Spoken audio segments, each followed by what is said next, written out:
तेजस्वी यादव गए थे बस काहे लगी वही गदनी बाग गए थे बस खाली फोटो खिंचवा के होर्डिंग पे लगवाना था, ही चलते गए थे। समझ गए के बात देखिए भाग कह रहे हैं, इधर आइए। तो भागेंगे ना, इनको अब टक्कर का आदमी मिलेगा तो भागने वाला काम करबे करते हैं। यही चलते कहा जाता है कि चाइना के सामान का, राहुल गांधी के बयान का, पाकिस्तान की ईमान का, इन जैसे चमचों का ज्ञान का कोई वैल्यू नहीं होता, कोई वैल्यू नहीं है। लोग के पास चमचागिरी 500 दीजिए और जय तेजस्वी वाला नारा लोग करेंगे, हाँ कोई काम नहीं है।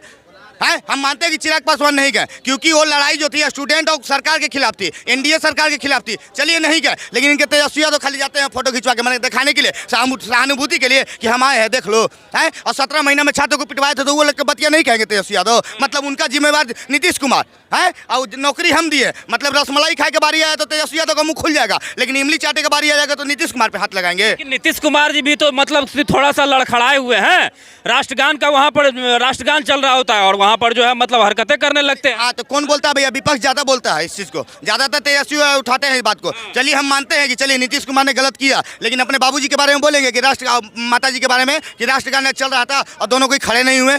कौन ऐसा नेता है भैया कि जो राष्ट्रगान, देश से ऊपर कोई नेता है? देश का राष्ट्रीय गान बजेगा कोई नेता खड़ा नहीं होगा, ऐसा हो सकता है? और खुद तेजस्वी यादव भाषण देते तिरंगा बना हुआ है, तिरंगा झंडा का बना हुआ था चबूतरा, उस पर चढ़ गए थे। तो ये बतिया तेजस्वी यादव बोलेंगे हैं? तो मतलब मिठाई खाली खाने का काम करेंगे और इमली चाटने का काम करेंगे नीतीश कुमार। बार बार राजनीति कर रहे हैं। क्या किया जाए इस बार, बिहार को क्या देना चाहिए, किस नेता को चुनना चाहिए बिहार? जिस तरह तेजस्वी यादव खुले मन से कहे थे ना कि हमारी सरकार आएगी तो वक्त बोर्ड कूड़ा के ढेर में फेंकागा, तेजस्वी यादव किया कि वक्त बोर्ड का संशोधन के खिलाफ आपने आंदोलन किया है, मुसलमानों का साथ दिया है ना, तो इस बार हम लोग आपको कूड़ा में फेंकने का काम करें। भैया उनका वोट बैंक ही मतलब MY समीकरण, वो तो खुद खुल के बोलते हैं। तेजस्वी यादव तो खुल के बोलते हैं कि माई बाप की सरकार है। अच्छा ये बताइए, माई बाप MY समीकरण है भैया? ना MY का मतलब ही तो उन्होंने माई बाप नाम। आप बताइए, अभी शादी समारोह हो रहा था, कहाँ भैया? समस्तीपुर के दरभंगा शायद हो रहा था, यादव का बारात था, मुसलमानों द्वारा पीटा गया, ये बतिया नहीं बोलेंगे? गेरुआ गया के गुराड़ू में के साथ गुरुआ में बताइए, गया जिला में यादव का बारात निकल रहा था, वही यादव को मार रहा है मुसलमान, तो कहाँ गया भैया तुम्हारे MY समीकरण?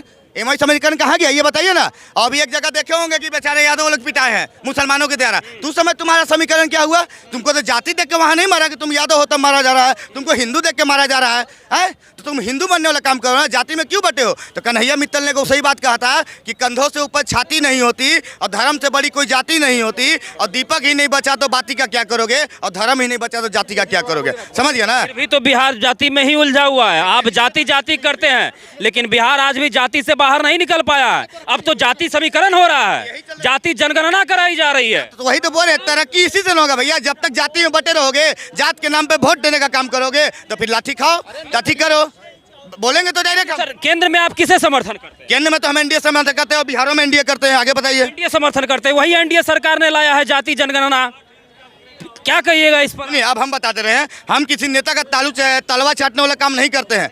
अगर नेता मेरा गलत कर रहा है तो हम गलत काम कहेंगे, लेकिन इन लोग की आदत है कि कितना करेगा तो लालू चालीसा पढ़े लगेगा। अरे हनुमान चालीसा की उम्र में लालू चालीसा पढ़ रहा है सब। तो आप कहना चाहिए, आप कहते हैं कि केंद्र सरकार ने ये जो जाति जनगणना वाली बात करी है गलत करी? बिल्कुल गलत की। हम बोलते हैं, हम कांग्रेस का भी जाति जनगणना नहीं मानते थे और एनडीए सरकार में भी आई उसकी भी नहीं मानेंगे, क्योंकि हमको जहाँ भी देखा जा रहा है धर्म देख के मारा जा रहा है, तो हम जाति में बटने का काम नहीं करेंगे। बीजेपी के ही लोग तो कहते थे ना कि एक रहेंगे तो सेफ रहेंगे, एक रहेंगे तो हम तो बता दी, हम योगी जी के आदर्श पे चलने वाले लोग हैं। हम योगी जी का हम मानते हैं, हिंदू हृदय समाज है, हम उनको मानेंगे, अभी भी मानेंगे। एक बताओ कहते बिहार की राजनीति के लिए कि फूट गई ललटेन और बह गई तेल, और बिहार में राज करिए चलिए, नौवीं फेली कभी नहीं होने देंगे, कभी नहीं हो सकता। तो अच्छा बिहार में किसे आखिर चुनिएगा, किसे चुनिए? पहला बात जान लिए, बिहार ज्ञान की भूमि है, बिहार जो है चाणक्य की भूमि है, बिहार बुद्ध की भूमि है, ठीक ना? एक मिनट, अरे बोलने तो दीजिए, बीच में बोले। बिहार जो है ज्ञान की भूमि है, बिहार चाणक्य की भूमि है, आर्यभट्ट की भूमि है, सम्राट अशोक की भूमि है, बुद्ध की भूमि है, बिहार ज्ञान की भूमि है। इसका राजा जो है अनपढ़ नहीं बनेगा, कोई भी है पढ़ा लिखा बनेगा, अनपढ़ नहीं बनेगा। कोई बने पढ़ा लिखा बनेगा, इस जान लीजिए आप। जैसे मतलब बीजेपी चुनाव होने के बाद चुनती है, वैसे ही बिहार की जनता भी चुनाव होने के बाद जो है पता चलेगा कि मुख्यमंत्री कौन है। हम तो एनडीए गठबंधन से जो भी, अगर एनडीए के घटक दल जो भी है, संसदीय बोर्ड अगर जिसको गठन कर लेगी, हम उसको मुख्यमंत्री बनाएंगे। भैया इनके बातों से आप समर्थन है? पहली बात तो आप बोल रहे थे कि MY उनका वोट बैंक है। कौन सा वोट बैंक है? पूर्णिया में MY की अच्छी खासी आबादी है। पिछले साल लोकसभा चुनाव में इनकी जमानत जब्त हो गई वहाँ। ये सीमांचल मुस्लिम समाज की बहुत आबादी है। पूर्णिया में तो बाहुबली नेता वहाँ पप्पू यादव खड़े थे। वही सोचिए ना, जनता अब जनता इन लोगों से तंग आ गई है, वो अपना अल्टरनेटिव ढूंढ रही है। देखिए यादव समाज से पप्पू यादव जी हैं, जैसे उनको ऑप्शन मिला MY लोगों को, MY समीकरण वाले लोगों को, कैसे उन्होंने पप्पू यादव को मौका दिया ना, तो अब जनता भी जो है ना अल्टरनेटिव ढूंढ रही है। जनता भी इन लोगों से तंग आ गई, वो समझ गई इन लोगों से नहीं होगा। सर, क्या